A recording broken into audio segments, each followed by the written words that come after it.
Hi, I'm Greg Campbell. I'm an actor and a director and a writer in Toronto. I'm Clinton Walker. I'm an actor and a director, mostly a director these days, and I am directing Out. It's a one-man multi-character show about a young man, Glen, who in 1977 in Montreal comes out of the closet during the disco days, and he basically kicks the door down, and we see his journey of self-identification, and he goes to gay bars, he goes to a gay youth group, and he ends up with his two best friends in New York City at the Gay Pride March in 1977. I play 25 characters. There are about 5 main characters and then a lot of secondary and tertiary characters.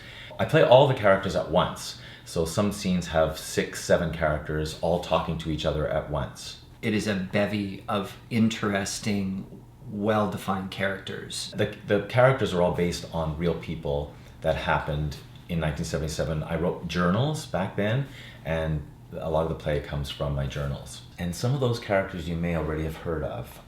The first scene is Mary Poppins and the 2 Banks children, Jane and Michael. I also play one of the characters from the Village People, the Indian from the Village People.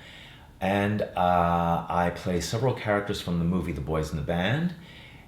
And Anita Bryant, famous homophobe. I sing a song, which I won't tell you the title of, but it's a sing-along. So... And underneath that is one of the best disco soundtracks that I've heard in quite some time. So what you've just said and the music that you hear, there's something accessible and memorable. And if you weren't there the first time around, there's something jubilant about accessing those cultural references.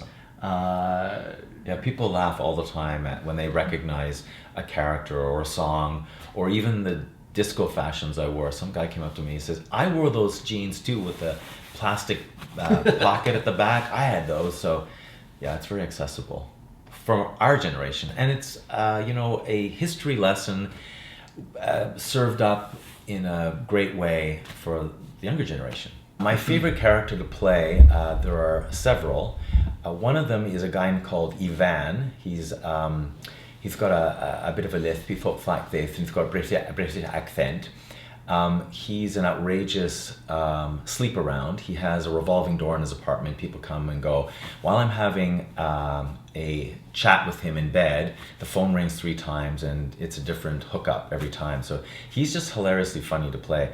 My favorite character, though, I think, to play is Dimitri. Dimitri is the lead character, Glen's best friend, who is very dry-witted, very quick-witted, and has his own language. He has his own words for things and his own, he names people according to what they look like, or he's just hilariously fun to play. Secret to the success of this play is the talent of this man. He is an extraordinary craftsman. He has the ability to work physically, to work with accents in a way that makes my job easy. With that said, it's not easy.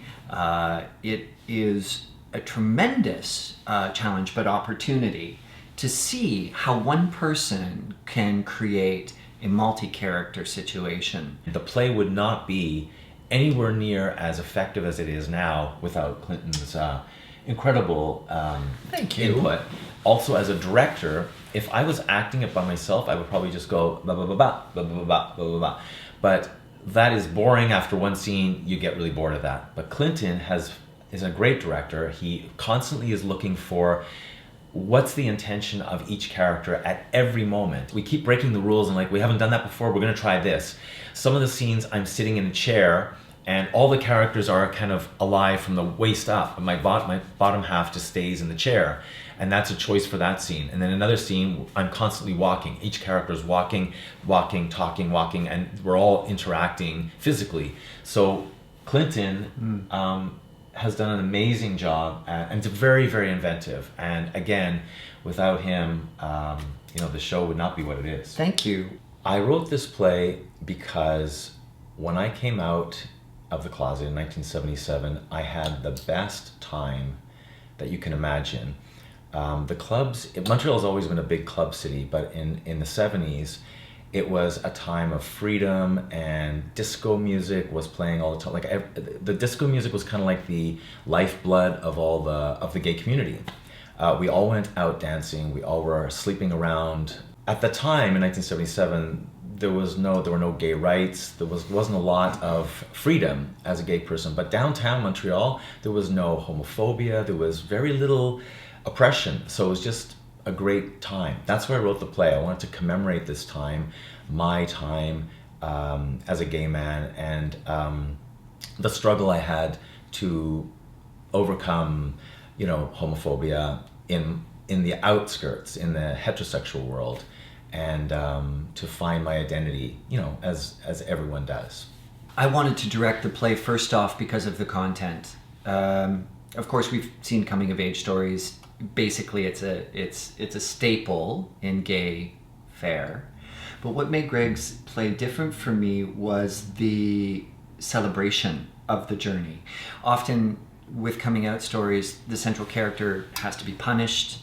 There has to be turmoil. There has to be that moment when an audience cringes and goes, "Oh, I understand your pain," and isn't that terrible? The viewer almost has to be punished along with the central character in order to come out. What I loved about Greg's play is, not to say that there isn't a balance of purpose and drama and comedy, but it is a celebration of our identity, and so that made it unique for me. Also, working with him was a